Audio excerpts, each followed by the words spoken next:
Hello po, Bong Danot po, principal ng Caloocan High School. May guro na nagtanong, sabi niya, Sir Bong, yun po bang wellness leave ay para lang kung ikaw ay nagkasakit? Ang sabi raw sa kanila, kung magkakasakit ka lang, saka mo pwedeng gamitin yung wellness leave. Mali. Alam niyo, ang sinasabi ng DepEd memo, kahit na break from your work ay pwede itong gamitin. No? Kaya lang, dapat 5 days before your leave, dapat nakapag-file ka na. Kaya lang, may tinatawag tayong emergency na pwedeng gamitin itong wellness leave. Kapag emergency, halimbawa, nagkasakit ka, na-hospital ka, pwede mong gamitin ito kaagad at hindi mo kailangan mag-file. Hindi ka sakop ng 5 days before. Di ba? Pwede kang mag-file after nung pagkakasakit mo. Ganon. So, kung ang tanong ay sa ginagamit lang ba ang wellness leave kapag may sakit? Hindi.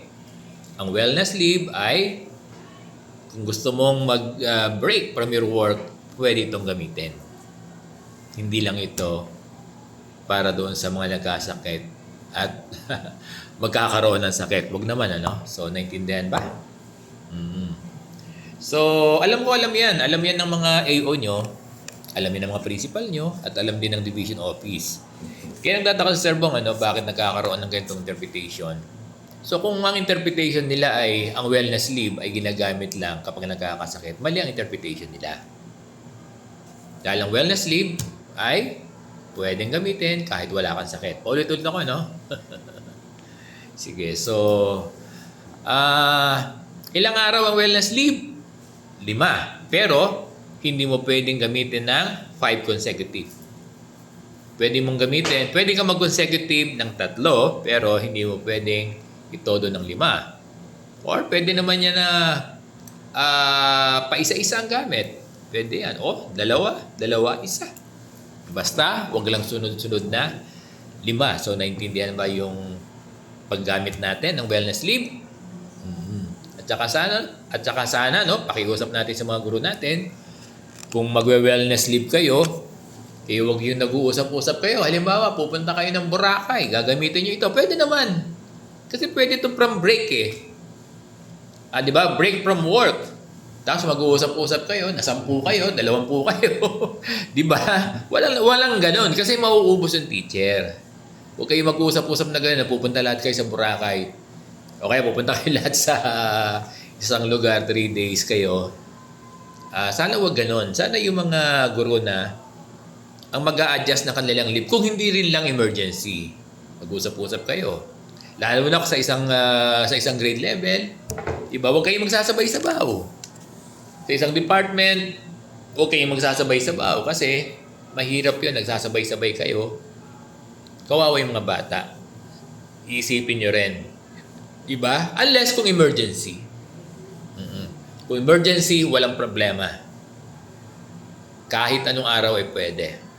Kaya nga dapat yung yung wellness leave kung hindi rin lang emergency ay dapat nire-regulate din parang ganoon ang term Ibig sabihin, dapat nakakapag-suggest yung principal. Ako dito, sinabihan ko yung administrative office. Yung aming admin age 6 namamahala sa mga leave ng teachers. Meron siyang doon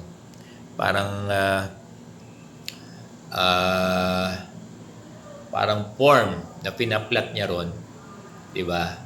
Kada date kung sino-sino yung mga nagli-leave. Sabi ko, dapat sa isang araw, huwag marami ang nagli-leave. 'Di ba? Ganon. So, dear teachers, ulitin ko yung tanong ng isa. Ulitin ko ulit yung tanong ng guro. Ang sabi niya, gagamitin lang ba ito kapag may sakit? Ang sagot ay hindi. Oo, kasi pwede mong gamitin ito na pwedeng break from your work. Di ba?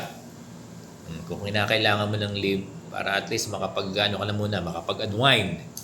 Di ba? Minsan talagang stressful. Di ba? Kahit nandun yung dedication natin, kahit nandun yung ating enthusiasm, proactive tayo. Pero tao lang din, napapagod. At kailangan natin ng wellness break or wellness leave.